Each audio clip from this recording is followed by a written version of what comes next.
Notice how the judge sets the stage immediately? That's classic courtroom storytelling: first, a disruption, then a masterclass in authority. Imagine walking into a courtroom like you own it. Yeah, that rarely ends well. The gavel hadn't even finished echoing when the doors to courtroom 4B burst open. I'm not accustomed to that kind of entrance in my courtroom, and I wasn't about to start tolerating it now. What followed was a masterclass in corporate arrogance that would ultimately cost one insurance executive everything he'd built. Good afternoon. Before we proceed with today's matters, I need to address something that occurred during our lunch recess. An individual named Harrison Blackwood, who identifies himself as the chief executive officer of something called Guardian Shield Insurance Group, has just attempted to enter this courtroom without following proper protocol. He walked past the bailiff, ignored the sign-in requirements that exist for the safety of everyone in this building, and proceeded directly to the bench as though he could simply bypass established procedures because of his position.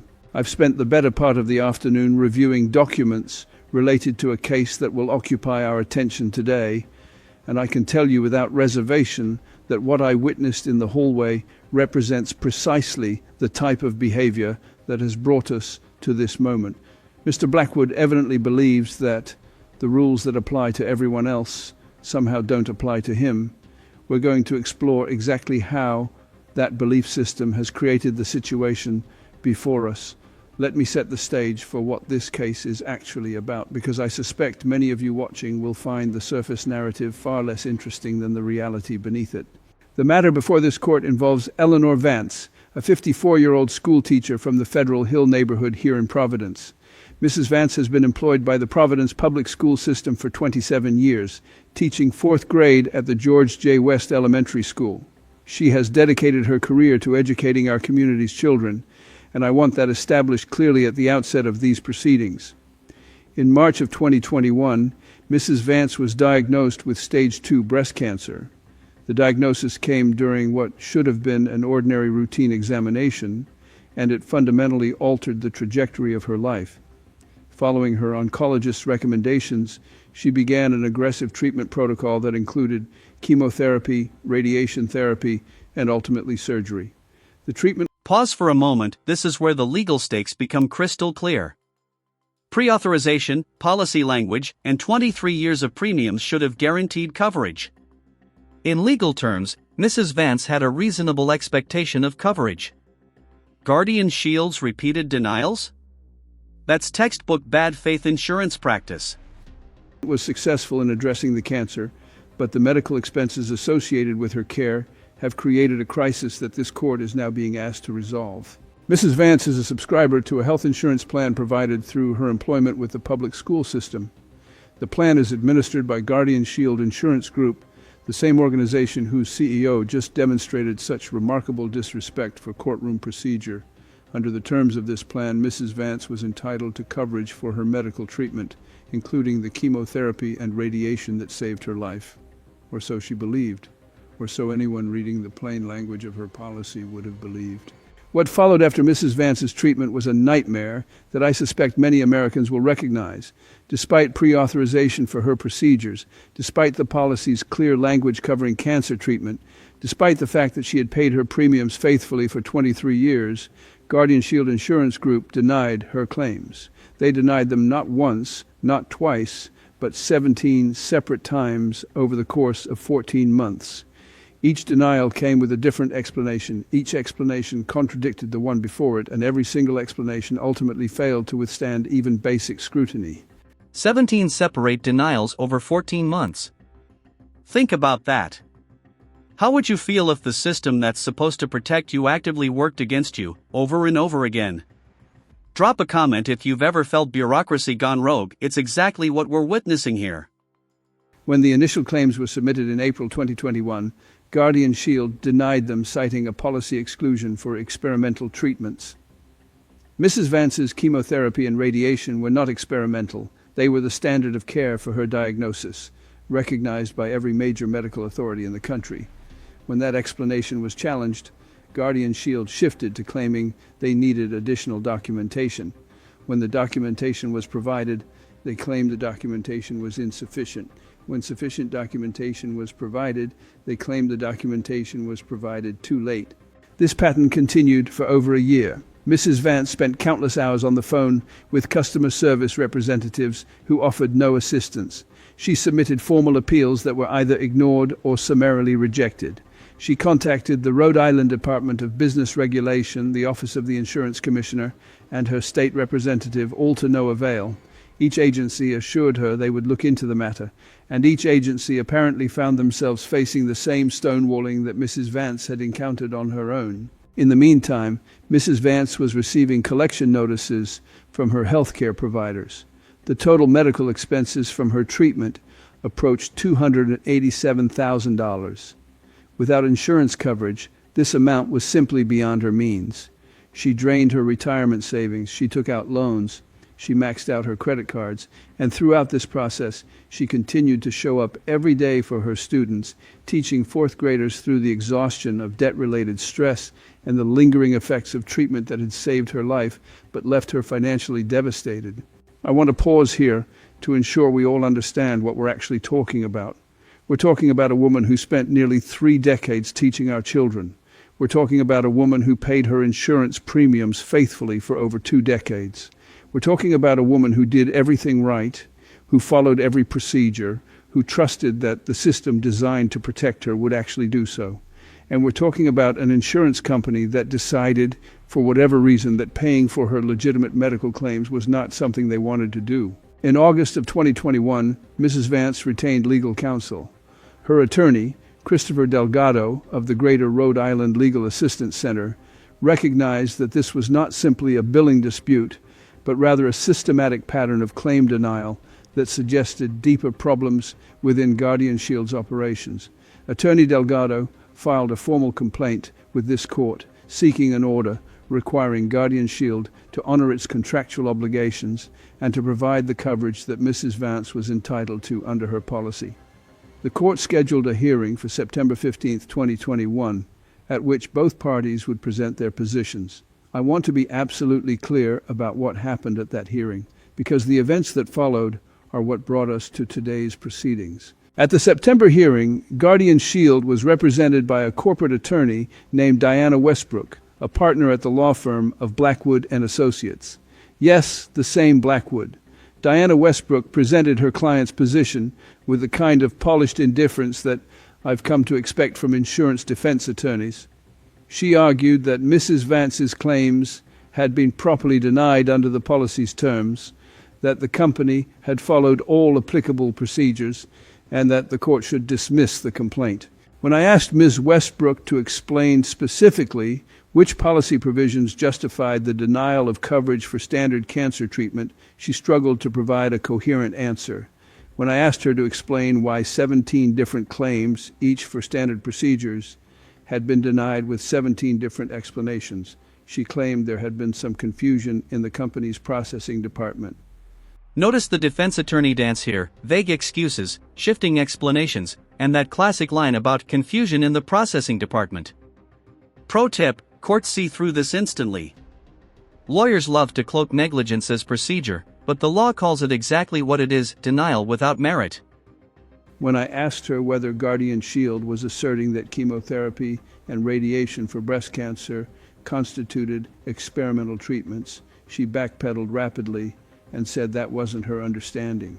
I issued an order on September 22, 2021, requiring Guardian Shield to conduct a thorough review of all denied claims and to provide a detailed explanation for each denial within 30 days. I also ordered the company to maintain Mrs. Vance's coverage during the pendency of this matter, pending final resolution. The order was clear, it was specific, and it was legally binding. For approximately 6 weeks, it appeared that Guardian Shield might be complying with the court's order. The company submitted documents that purported to review the denied claims, though I found those documents to be less than convincing. They indicated that they were reinstating certain portions of Mrs. Vance's coverage, though they continued to resist full compliance, and they began the process of reviewing claims that had been denied in previous months. Then, on November 8, 2021, Guardian Shield announced that Harrison Blackwood, their CEO, would be conducting a comprehensive review of the company's claims processing procedures. This announcement was made in a press release and I want to read you a portion of that release because I believe it reveals something important about Mr. Blackwood's mindset.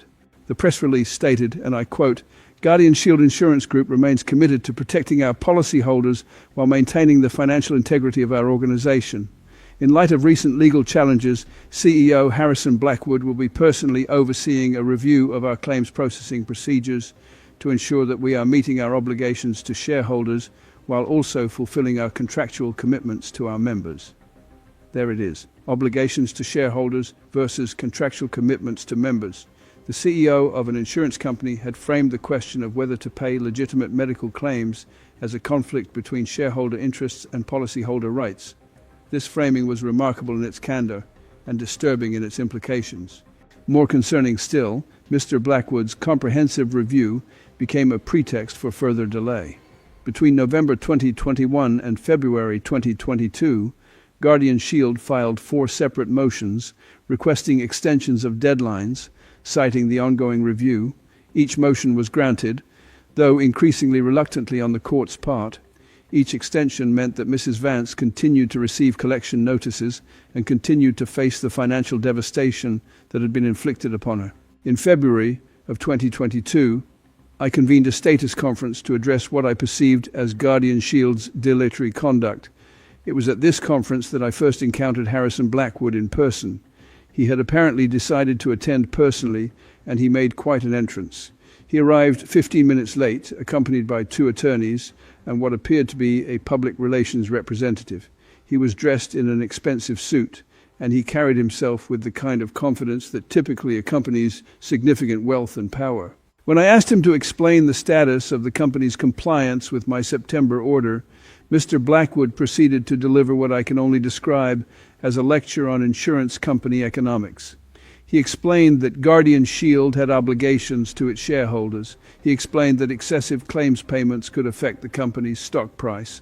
He explained that as CEO, he had a fiduciary duty to maximize shareholder value. He never once mentioned Eleanor Vance by name. He never once acknowledged that there was a real human being whose life had been devastated by his company's conduct. I interrupted Mr. Blackwood's soliloquy and asked him a simple question.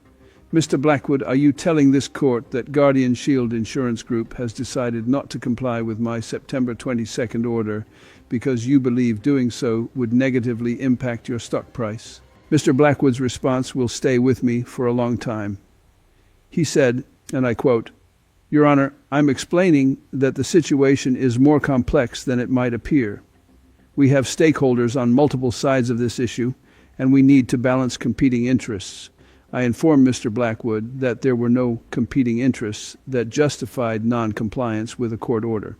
I informed him that the contract between Guardian Shield and Mrs. Vance was not a suggestion but a legal obligation, and I informed him that if his company did not fully comply with my order within 30 days, there would be consequences. What happened over the next 3 months represents one of the most egregious examples of corporate. And here's where it gets personal. Mr. Blackwood talks stock prices and fiduciary duties, but not a word about the human impact. That's the tension between corporate interests and human rights, the very heartbeat of modern insurance litigation. Defiance I have witnessed in my decades on the bench. On March 15, 2022, Guardian Shield filed a motion to reconsider my September order. The motion was 47 pages long and contained numerous legal arguments that I found to be without merit. Most notably, the motion argued that my order had been too broad, that it had failed to account for the company's business judgment, and that the court should defer to Guardian Shield's expertise in evaluating the legitimacy of insurance claims. I denied the motion on March 22nd. In my written decision, I stated that no court in this country had ever held that an insurance company's business judgment gave it license to deny valid claims. I stated that the insurance contract was not a one-sided document that the insurer could interpret however it pleased to maximize its own profits. And I stated that Guardian Shield's conduct throughout this matter suggested a pattern of bad faith that warranted close judicial scrutiny. On April 4, 2022, Guardian Shield filed an appeal of my orders to the Rhode Island Supreme Court. The appeal was frivolous on its face, designed not to win but to delay, and it worked. The appellate process took 3 months, during which time Mrs. Vance continued to suffer. When the Supreme Court denied Guardian Shield's appeal on July 12, 2022, I believed we had reached the end of this matter. I believed that Guardian Shield would finally comply with the law. I believed that Mrs. Vance would receive the coverage she was entitled to. I was wrong. On July 29, 2022, Guardian Shield announced that it was restructuring its claims processing department. This restructuring, they claimed, required them to place all pending claims, including Mrs. Vance's, into a review status that would take an additional 90 days to complete. The timing of this announcement, coming just weeks after the Supreme Court's decision, suggested that the company had been planning this workaround all along. It was at this point that Attorney Delgado, representing Mrs. Vance, filed a motion for sanctions. The motion argued that Guardian Shield's conduct throughout this 2-year saga demonstrated not merely bad faith, but active contempt for the judicial process. The motion requested that the court impose significant financial penalties on Guardian Shield and on Harrison Blackwood personally for his role in directing the company's obstructionist strategy. That motion is what brings us to today's hearing. The events of this morning, when Mr. Blackwood attempted to enter my courtroom as though he owned it, have only reinforced what the documentary evidence clearly demonstrates. This is not a company that accidentally denied valid claims. This is not a company that made good faith errors in processing complicated paperwork. This is a company that made a calculated decision to deny a legitimate claim because it calculated that the costs of denial would be less than the costs of payment. And when that calculation was challenged in court, this company calculated that it could run out the clock, delay the proceedings, and ultimately wear down the plaintiff through sheer procedural attrition. The internal documents that Attorney Delgado has submitted as exhibits tell the story in stark terms. Guardian Shield's own... Here's the courtroom mic drop moment. Denying claims to boost quarterly earnings? That's fraud-adjacent behavior. And for the audience at home, this is why transparency, oversight, and judicial accountability matter. Plus, it's a satisfying narrative arc. The little guy wins, the CEO pays. Sweet justice, right? Profitability analyses showed that the company's claims denial rate was directly tied to its quarterly earnings targets.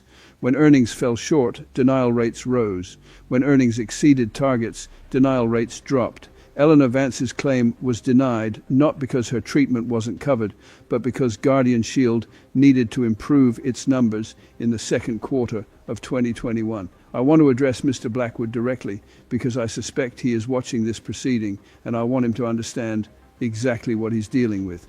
Mr. Blackwood, you built your company on a foundation of trust. People who buy insurance are not buying a product they can hold or use. They are buying a promise. They are promising that if something terrible happens, if they get sick or injured or face some catastrophe, their insurance company will help them. That promise is sacred. It is not a marketing slogan. It is not a technicality to be exploited. It is a moral and legal obligation. When you took the oath as CEO, you accepted that obligation. When your company collected premiums from Eleanor Vance for 23 years, it accepted that obligation. And when your company denied her legitimate claims 17 times over 14 months, it violated that obligation in the most fundamental way possible. But here's what you apparently don't understand, and what I hope you'll understand by the end of this proceeding. There are consequences for violating obligations. There are consequences for treating legal promises as optional. There are consequences for defying court orders. And there are consequences for believing that your money and your position make you immune to those consequences. Let me explain what happens next. The motion for sanctions is granted. Guardian Shield Insurance Group is ordered to pay $500,000 in sanctions to this court to be directed toward the Rhode Island Legal Services Corporation for the purpose of funding representation for low-income residents facing insurance disputes. Additionally, Harrison Blackwood is held personally liable for sanctions in the amount of $250,000 based on his direct involvement in the pattern of non-compliance documented in the record. Guardian Shield Insurance Group is ordered to pay Eleanor Vance's outstanding medical bills directly in the amount of $287,432. This payment shall be made within 30 days of today's date. Additionally, Guardian Shield shall pay Mrs. Vance $150,000 in compensatory damages for the financial and emotional distress caused by the company's bad faith conduct. The court further orders that Guardian Shield Insurance Group's authorization to conduct business in the state of Rhode Island be suspended for a period of 90 days, pending a comprehensive review of the company's claims processing procedures by the Department of Business Regulation. Finally, and I want to be very clear about this, the evidence presented in this proceeding has been referred to the Rhode Island Attorney General's Office for investigation of potential insurance fraud. The systematic denial of legitimate claims documented in this case is not merely a civil matter. It may constitute criminal conduct. Mr. Blackwood, you came into my courtroom today thinking you could walk in and walk out on your own terms. You thought your money, your lawyers, your position as CEO would protect you. You thought this was a negotiation, that we would arrive at some compromise that allowed you to save face while continuing your company's pattern of denial. Let me disabuse you of that notion. This is not a negotiation. This is a court of law, and in this court, everyone is equal. You are not above the law. Your company is not above the law, and the people you have harmed are not beneath your consideration. I want to say something to Eleanor Vance, because I suspect she has spent the last 2 years wondering whether anyone in a position of authority actually cared about what happened to her. Mrs. Vance, you have shown remarkable resilience throughout this process. You have continued to teach our children despite the financial devastation that has been inflicted upon you. You have maintained your dignity despite the indignities you have suffered at the hands of an insurance company that treated you as an obstacle rather than a customer. You have persisted despite a system that seemed designed to wear you down and force you to give up. I want you to know that your persistence mattered. What you did in this courtroom matters. The precedent set by this case matters. And I want you to know that this court sees you, this court hears you, and this court has delivered the justice you deserve. To everyone else watching this proceeding, I want to offer a few observations. The insurance industry plays a vital role in our society. When people pay for insurance, they are buying peace of mind, they are buying protection against catastrophe, they are buying the promise that they won't face financial ruin when they get sick or injured. That promise has value, and that value is diminished every time an insurance company decides that profit is more important than obligation. I understand that insurance companies are businesses. I understand that they have shareholders and that they need to remain profitable to stay in business. But profitability cannot come at the expense of the fundamental promise that insurance represents. When companies systematically deny legitimate claims, they are not managing risk. They are perpetrating fraud. If you are watching this and you have had a similar experience, I want you to know that the law is on your side. Courts exist to protect people like Mrs. Vance from companies like Guardian Shield. Attorneys exist to help you navigate systems that are designed to be confusing. And judges exist to ensure that the powerful cannot simply trample on the rights of the powerless. The system is not perfect. As this case demonstrates, the system can be gamed, delayed, and abused. But the system also works. Justice was delivered in this courtroom today. Eleanor Vance received the coverage she was owed, and Harrison Blackwood learned that there are consequences for treating his obligations as optional. This court is adjourned. Bailiff, please see to it that Mr. Blackwood is properly processed for the sanctions imposed. The fines are due within 30 days, and failure to comply will result in additional sanctions, including potential contempt proceedings. Mrs. Vance, you may leave this courtroom knowing that justice has been done. Thank you for your perseverance, and I wish you continued health and recovery. Court is adjourned.